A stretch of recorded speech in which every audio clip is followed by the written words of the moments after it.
Good morning ma'am. Good morning guys.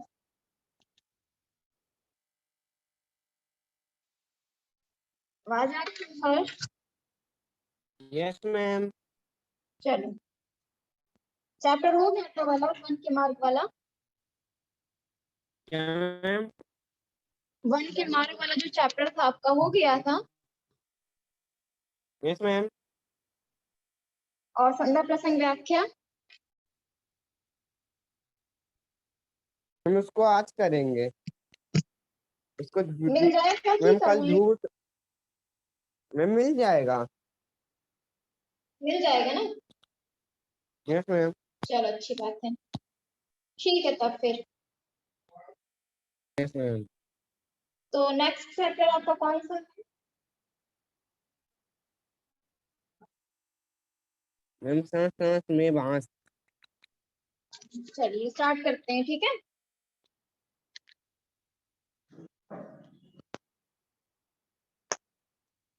पढ़े Harsh? Yes ma'am. चलिए start करते हैं।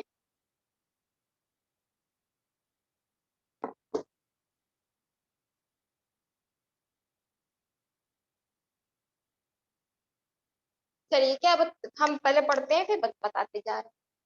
क्या था कि सांस सांस में बांस का क्या मतलब है, यहाँ पे पढ़ते हैं कि एक जादूगर है, ठीक है। एक क्या था, जादूगर था। और क्या था उसका नाम, जंग कीच लंबा, ठीक है। जंग कीच लंबा था। अपने जीवन में उन्होंने कई बड़े बड़े करतब दिखाए। जो एक जादूगर था वो क्या किया था अपने जीवन में, बहुत ही बड़े बड़े उन्होंने करतब दिखलाए। जब मरने को हुए तो लोगों से बोले, मुझे दफनाए जाने के छठे दिन मेरी कब्र खोद कर देखोगे तो कुछ नया सा पाओगे। उसने क्या बोला, जो एक बड़ा जादूगर था वो कह रहा है कि जब मैं मर जाऊंगा तो तुम लोग मुझे क्या करना, छठे दिन, मरने के छठे दिन पर मेरी कब्र खोद कर देखोगे तो तुम्हें कुछ नया मिलेगा, ठीक है। कहा जाता है कि मौत के छठे दिन उनकी कब्र खोदी गई और उसमें से निकले बांस की टोकरियां के कई सारे डिजाइन। लोगों ने उन्हें देखा। अब यहाँ पे क्या बताया जा रहा है कि जो छठे दिन था जब मर गया था, उसके छठे दिन उसने क्या किया, कब्र को खोद कर देखा तो उसमें से क्या निकला, बांस निकला। और बांस की टोकरियों के कई सारे डिजाइन, मतलब उसमें से बांस मिला और बांस की टोकरी के सारी डिजाइन मिली। लोगों ने उन्हें देखा, लोगों ने क्या किया, उसे देखा। पहले उनकी नकल की और फिर नए डिजाइन भी बनाए। मतलब वो जो डिजाइन टोकरी के मिले थे उसमें से और भी क्या किए, डिजाइन बनाए। और बाकी लोगों ने भी उसे देखा। बांस भारत के विभिन्न हिस्सों में बहुत पाया जाता है, होता है। भारत के उत्तर पूर्वी क्षेत्र के सातों राज्यों में बांस बहुत उगता है। अब आगे क्या लिख रहा है कि जो बांस है वो कहाँ पर है, भारत के विभिन्न हिस्सों में पाया जाता है। समझ में आ रहा हर्ष यहाँ तक? Yes ma'am. भारत के उत्तरी जो उत्तर पूर्वी क्षेत्र के 7 राज्य हैं उसमें बांस बहुत उगता है, इसलिए वहां बांस की चीजें बनाने का चलन भी खूब है। वहां बांस की चीजें बनाने का भी चलन है। सभी समुदाय के भरण पोषण में इसका बहुत हाथ है। जो सभी समुदाय है उसके भरण पोषण में इसका बहुत ही बड़ा हाथ है। यहाँ आम खास तौर पर देश के उत्तरी पूर्वी राज्य नागालैंड की बातें करेंगे। नागालैंड के निवासियों में बांस की चीजें बनाने का खूब प्रचलन है। जो नागालैंड के जो निवासी है, मतलब नागालैंड में जो प्रवेश करते हैं उनमें क्या है, बांस बनाने का क्या है, प्रचलन है, खूब प्रचलन है। इंसान ने जब हाथ से कलात्मक चीजें बनानी शुरू की, बांस की चीजें तभी से बन रही हैं। आवश्यकता के अनुसार इसमें बदलाव हुए और भी हो रहे हैं। इसके आगे पढ़ो।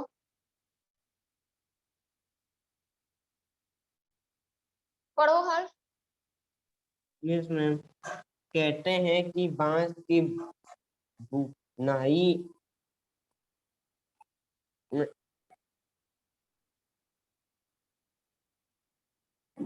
बुनाई पढ़ो। का बुनाई कहते का हैं रिश्ता करता, हाँ। रिश्ता है दौर से है, जब इंसान भोजन इच्छा करता है, शायद भोजन इच्छा करने के लिए ही उनके लिए डलियों डलिया चीज नुमा। दलिया नुमा चीजें बनाई होगी। क्यों पता क्या वहाँ पता। क्या पता कैसे कैसे वैसे कैसे किया चिड़िए के घोंसले से टोकरी के आकार और गुनावट। गुनावट की तरकीब हाथ लगी हो। बांस के केवल टोकरियों ही नहीं बनाती, बांस की फांसियों से ढेर चीजें बनी जाती हैं, जैसे तरह तरह की चटवाटियाँ, टोकना। टोपियाँ, टोकरियाँ, बर्तन, बैलगाड़ी, फर्नीचर, सजावटी सजावटी सामान, जाल जाल, मकान, फूल और खिलौने भी। अब यहाँ पे असम क्या कहा जाता है कि कहते हैं कि बांस की बुनाई का रिश्ता उस दौर से है, मतलब जो बांस हम लोग बिनते हैं, ठीक है, तो जो उस बुनाई करते हैं, जैसे टोकरी हमने बना लिया बुनकर, ठीक है, और भी जो सूप है और बाकी चीजें जो है, जो सजावटी सामान होता है, ठीक है।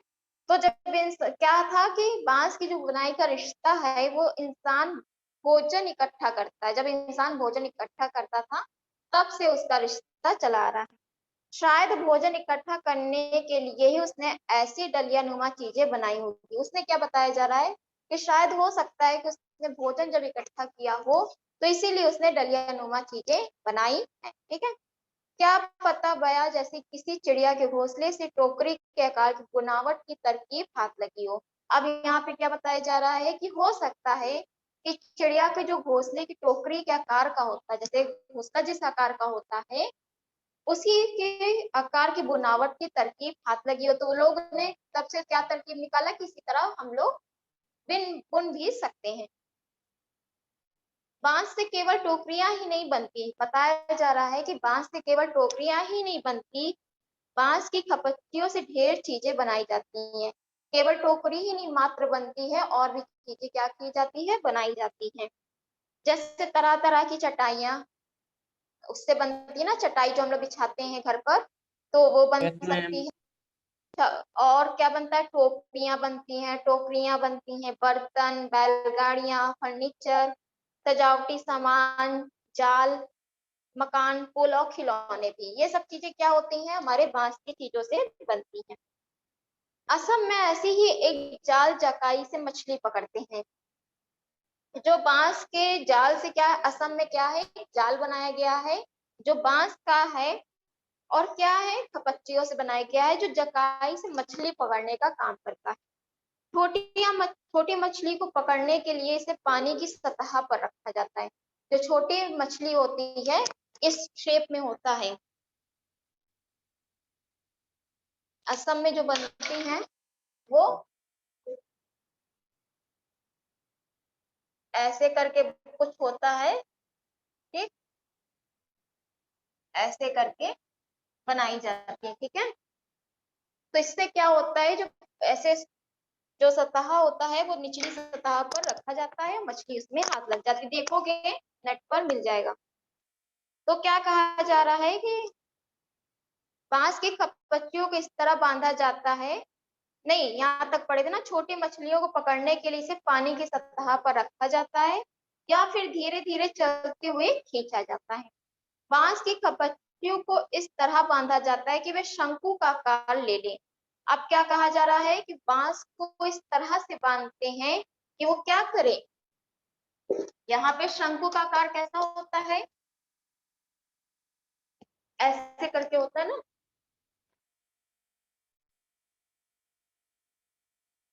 ऐसे ही होता है ना शंकु। तो कह रहा है शंकु का आकार क्या करें, ले ले, ठीक है। और फिर आगे क्या कहा जा रहा है कि इस शंकु का आकार ले ले, इस शंकु का ऊपरी सिरा अंडाकार होता है, निचले नुकीले सिरे पर खपच्चियां एक दूसरे से गुथी हुई होती हैं। आगे पढ़ो, यहाँ तक समझ गए? बच्चियों की तरह तरह की टोपियां भी बनाई जाती हैं। असम में चाय ये ब, बेटा ना, ब, क्या मैम? आगे पढ़ो, यहाँ मैं तक तो पढ़ रहा पढ़ हूँ। चुके, जुलाई से अक्टूबर तक में पढ़ो। जुलाई से अक्टूबर घनघोर बारिश में महीने, सनी लोगों ने पास बहुत सा खाली वक्त यह हो कहो आसमान के जंगलों से बांस इकट्ठा करने का सही वक्त। आमतौर पर वे 1 से 3 साल की उम्र वाले बांस काटते हैं। बूढ़े बांस तक होते हैं और टूट भी तो जाते हैं।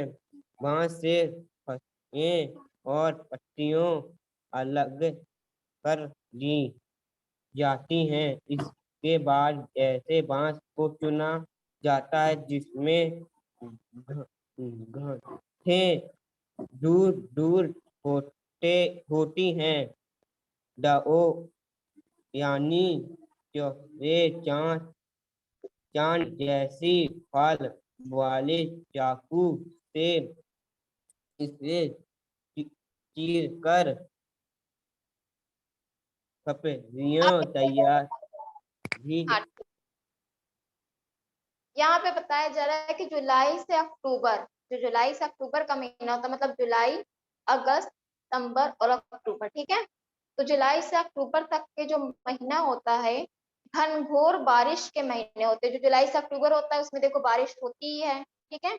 यानी लोगों के पास बहुत सारा खाली वक्त, या कहो आसपास के जंगलों में बांस इकट्ठा करने का सही वक्त है। तो जुलाई से अक्टूबर तक में क्या होता है, जब घनघोर बारिश होती है तो यहाँ के लोगों के पास खाली वक्त होता है।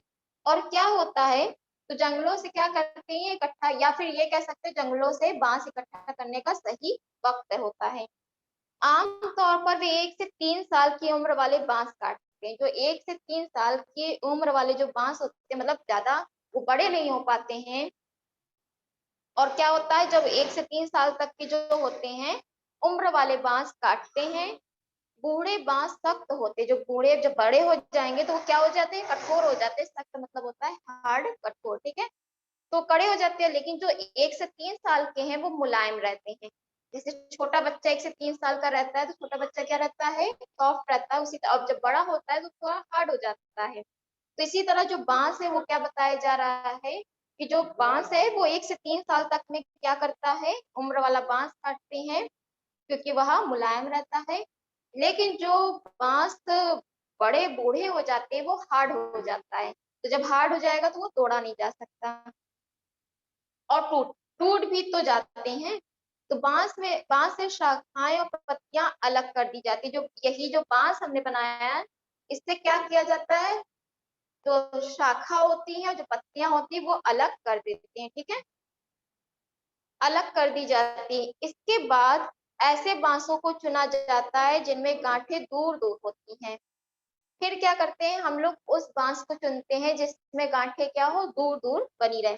कभी देखिए हो, जैसे ये बांस होता है तो इसमें एक यस मैम। गांठें करके होता है ना, यस मैम। मतलब पूरी पे क्या होता है, ऐसे करके गांठें पड़ी होती हैं। तो यस यहाँ मैम। पे बताया जा रहा है कि मैम देखिए हैं।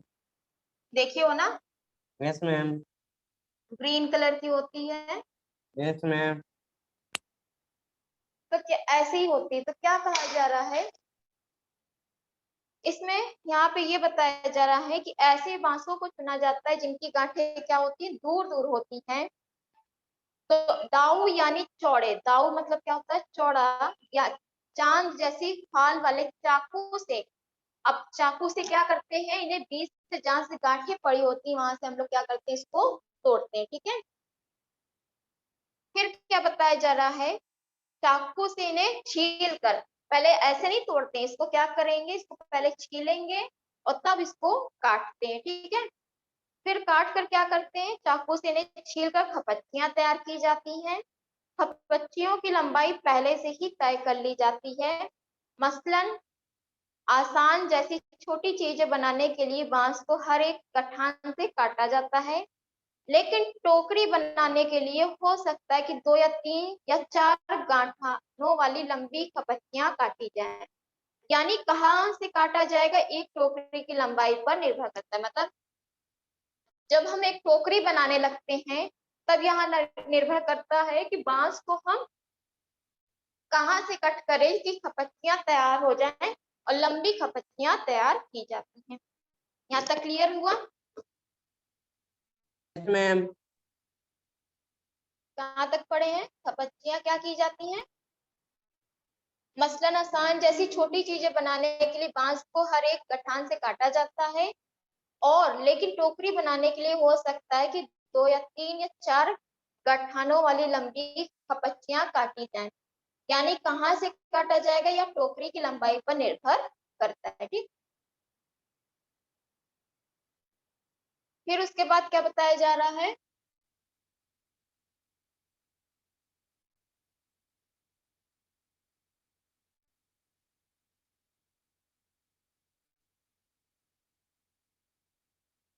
फिर कहा जा रहा है कि आमतौर पर खपच्चियों की चौड़ाई 1 इंच से ज्यादा नहीं होती।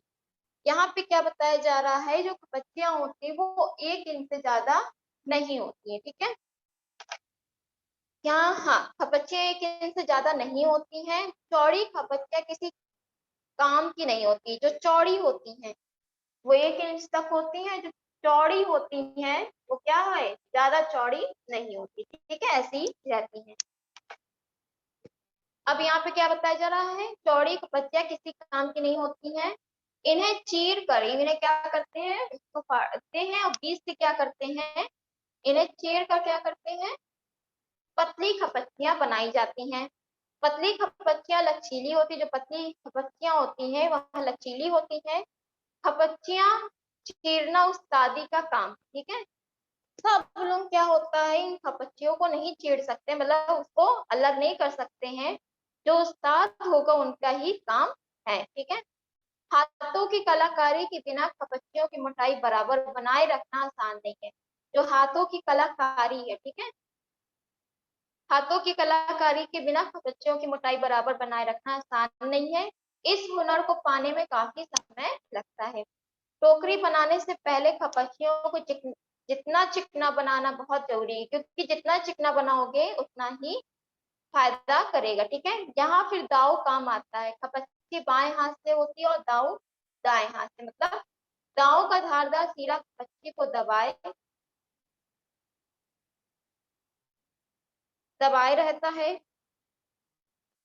अब यहाँ पे क्या कहा जा रहा है, जो दाव होता है वो क्या करता है, दबाए रहता है, जबकि तर्जनी दाव के एकदम नीचे होती है। जो तर्जनी होती है वो हमेशा नीचे होती है।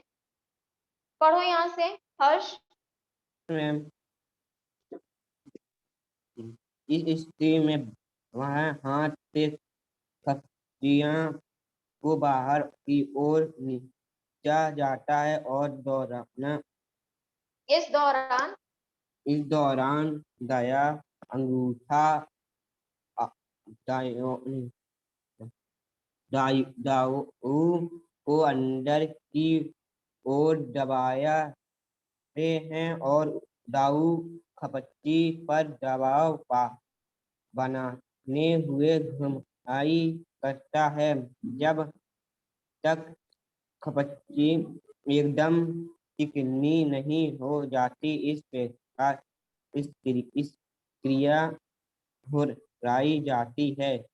इसके बाद होती है खपच्चियों की रंगती, जिसके लिए गुड़हल, इमली की पत्तों आदि का उपयोग किया जाता है। काले रंग के लिए उसे आम की छाल में लपेटकर कुछ दिन के लिए मिट्टी से भरकर ढक कर रखा जाता है। बांस की नाई वाली ही होती है जैसे कोई और बना। नाई पहले खपच्चियों को चित्र में दिखा दिया तरीके से अंडा भीतर यहाँ पे क्या रखा बताया जा रहा है? जाता देखो, है। तर्जनी दांव के एकदम नीचे, जबकि जो तर्जनी होती है वो क्या करती है, दांव के एकदम नीचे होती है। और इस स्थिति में क्या होता है, बाएं हाथ से खपच्ची को बाहर की ओर खींचा जाता है। क्या किया जाता है, तर्जनी यही होती है ना, कौन सी होती है हमारी उंगली तर्जनी, बताइए, बोलो। Ma'am finger. हाँ, फिंगर कौन सी होती है हमारी तर्जनी, बताओ। मैम पहली वाली। पहली होती है, पहली होती कि ये वाली होती है, बताओ। हम्म, हम्म, मैम पहली शायद।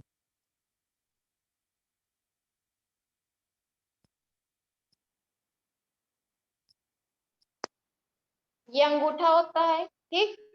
पहली तर्जनी होगी, थर्ड यस मैम। सेकंड, ये मध्यमा, फोर्थ वाली अनामिका और कनिष्ठ होती है, ठीक है। तो जो ये यस पहली मैम। उंगली जो होती है हमारी, वो क्या बताया जा रहा था यहाँ पर, क्या लिखा था, हाँ, जो पहली तर्जनी दांव के एकदम नीचे होती है, इस स्थिति को में बाएं हाथ से, जो हमारा बायां हाथ होता है, उसे खपच्ची को बाहर की ओर खींचते हैं हम लोग, क्या करते हैं, इससे नीचे की ओर करके बाहर की ओर खींचा जाता है। यस इस मैम। दौरान अंगूठा, जो दायां अंगूठा मतलब ये, ठीक है, यस मैम। अंगूठाओं को अंदर की ओर दबाता है। ये क्या करता है, ये दोनों काम वर्क करेगा, ठीक है। यस और मैम। दबाता, दाव खपच्ची पर दबाव बनाते हुए घिसाई करता है। दाव क्या करता है, खपच्ची पे घिसाई करता है। क्यों करता है, क्योंकि उस बांस को हमें क्या करना है, चिकना करना है, ठीक है।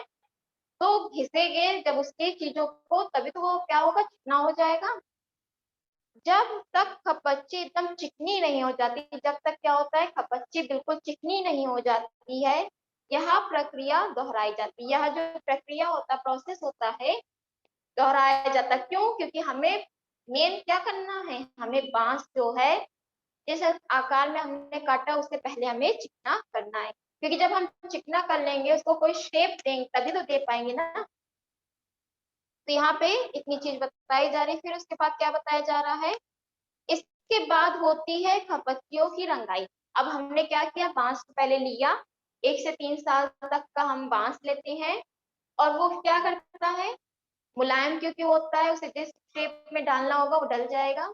उससे पहले उसे चिकना करते हैं, चिकना करने के बाद उस पर क्या करते हैं, रंग करते हैं, रंगाई करते हैं। इसके लिए ज्यादातर, अब इसके लिए हमें कौन से रंग की जरूरत पड़ती है, गुलहड़, इमली की पत्तियों आदि का प्रयोग किया जाता है। ज्यादातर हम इस बांस की रंगाई के लिए किस चीज का प्रयोग करते हैं, बताओ हर्ष। मैम गुरहर और इमली की गुलहड़, पत्तियों की। इमली की पत्तियों का आदि का उपयोग किया जाता है। काले रंग के लिए उन्हें आम की छाल में लपेट कर कुछ दिनों के लिए मिट्टी में दबाकर रखा जाता है। अब क्या है, जब हमें ये दोनों गुलहड़ और जो इमली की पत्तियां होती है, इससे हम रंगाई करते हैं। लेकिन अगर हमें काला रंग चाहिए रहता है, तो काले रंग के लिए हम क्या करते हैं, आम की छाल, जो आम की छाल होती है, उसमें लपेट करके, इसे बांस को लपेट कर कुछ दिनों के लिए मिट्टी में दबा कर रखा जाता है।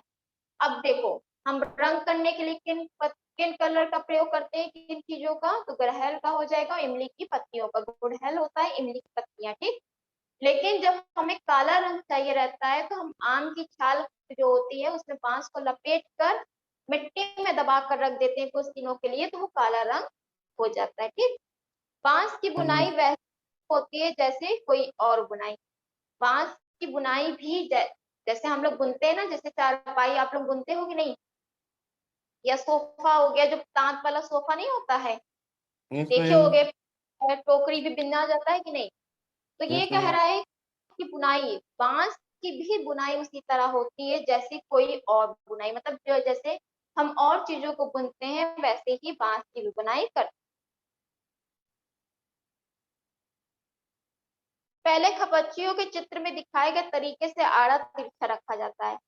पहले क्या करते हैं, खपच्चियों को चित्र में दिखाए गए तरीके से पहले खपच्ची देख ली और आड़ा तिरछा करके क्या करते हैं, हम रखते हैं। फिर बाने को बारी बारी से ताने के ऊपर नीचे किया जाता है। बाने से क्या करते हैं, खपच्चियों को ऊपर नीचे किया जाता है। इससे चेक का डिजाइन बनता है। इससे चेक चेक का क्या हो जाता है, चेक कैसे होगा हमारा, ऐसे करके रहता है ना, तो ये हमारा ऐसे ऐसे चेक चेक बन जाता है। ठीक है, तो यहाँ पे क्या बताया जा रहा है, कहाँ तक पहुंचे थे। चेक बन जाता है। से क्या होता है, कहाँ बांस की बुनाई वैसे ही होती जैसे कोई और बुनाई। पहले खपच्चियों के चित्र में दिखाए गए तरीके से आड़ा तिरछा रखा जाता है। फिर बाने को बारी बारी से ताने के ऊपर नीचे किया जाता है। इससे चेक का डिजाइन बनता है।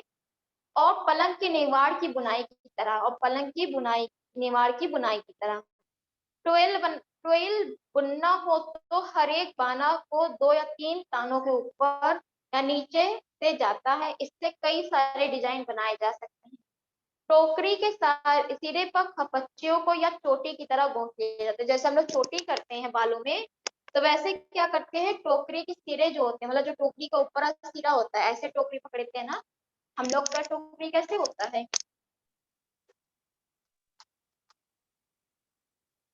जैसे गोल।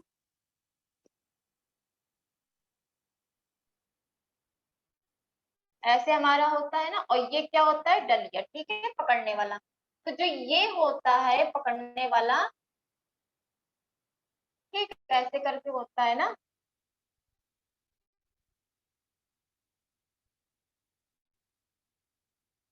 और ये हमारा क्या होता है,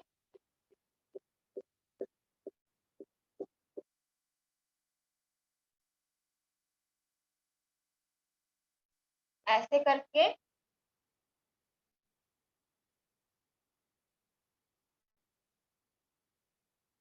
चेक चेक होता है। ठीक, तो यही टोकरी होती है ना हमारी इसी तरह की। Yes ma'am. Yes ma'am. तो क्या कहा जा रहा है कि टोकरी के सिरे को, जो टोकरी का सिरा होता है, कपच्चियों को या तो चोटी की तरह गूंथ लिया जाता है। ठीक है, कपच्चियों को या तो चोटी की तरह गूंथते हैं, चोटी इस तरह बनाई जाती है, या फिर कटे सिरे को नीचे की ओर मोड़ कर फंसा दिया जाता है, और हमारी टोकरी, और हमारी ऐसी टोकरी क्या होती है, तैयार हो जाती है। चाहो तो बेचो या घर पर ही काम में ले लो। चाहे तो अब इस टोकरी को बेच सकते हो, चाहे तो हम घर के काम में ही इस्तेमाल कर सकते हैं। तो ये चीज क्लियर हुआ आपको, यस यहाँ मैम। तक। Yes ma'am. Alex M George द्वारा लिखा गया है। अनुवाद इसका किसने किया है, शशि तबलोक ने। ठीक है, समझ में आ गया बच्चों आप लोगों को, कोई दिक्कत इसमें, नो मैम। No ma'am. कोई नहीं किसी को। No ma'am. चलिए, अब क्वेश्चन आंसर क्या, इसमें शब्दार्थ कर लेना। Yes question ma'am. आंसर कौन सा लिखो, टिक कर लो। Yes ma'am. बांस को बूढ़ा कब कहा जा सकता है, जो बांस बूढ़ा होता है उसे कब कहा जा सकता है कि बांस बूढ़ा हो गया है। मैम 4 साल के बाद, 3 साल बूढ़े तक तो में बूढ़े बांस में कौन सी विशेषता होती है जो युवा बांस में नहीं पाई जाती। ठीक, पहला क्वेश्चन करोगे। Yes ma'am. सेकंड है, बांस से बुनाई जाने वाली, नहीं, बांस से बनाई जाने वाली चीजों में सबसे आश्चर्यजनक चीज तुम्हें कौन सी लगी और क्यों, ये वाला कर लीजिएगा। थर्ड है, बांस की बुनाई मानव के इतिहास में कब प्रारंभ हुई, जब मानव ने क्या किया था, भोजन इकट्ठा करना प्रारंभ किया था। ठीक, बांस के विभिन्न उपयोगों से संबंधित जानकारी देश के किस भूभाग के संदर्भ में दी गई है, प्लस में लिखकर लिखना है। ठीक है, हो जाएगा इतना काम। यस क्यों, मैम। यस मैम हो और जाएगा। सेकंड वाला बुक में करोगे, जो ये सेकंड दिख रहा है इसको मैम आप कौन लोग सा, बुक में करो। ठीक, मैम कौन सा सेकंड प्राकृतिक, यस वाला। मैम। इस लेख में दैनिक उपयोगी की चीजें बनाने के लिए बांस को लेख प्राकृतिक संसाधन के रूप में हुआ है। नीचे दिए गए प्राकृतिक संसाधनों को दैनिक उपयोग में कौन कौन सी चीजें बनाई जाती हैं?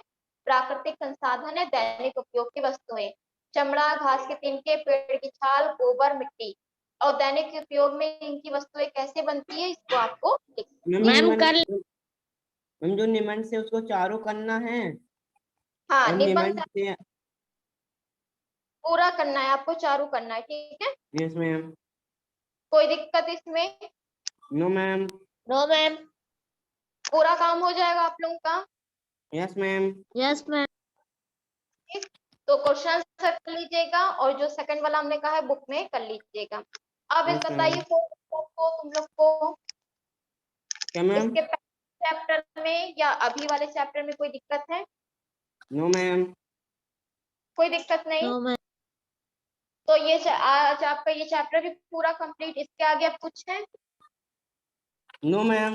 तो भी होगा, हम नेक्स्ट क्लास में करा देंगे, ठीक है। लेकिन अभी अब आपका ये बुक कंप्लीट हो गई, चैप्टर भी सारे, इसको अच्छे से कर लीजिए पूरा, और इसकी तैयारी भी अच्छी कीजिए, याद भी कर लीजिए, ठीक है। कंप्लीट हो गया है, समझ लीजिए। Yes ma'am. Yes ma'am. और कुछ पूछना है? No ma'am. No ma'am. चलिए, thank you class. Thank you ma'am. Thank you ma'am.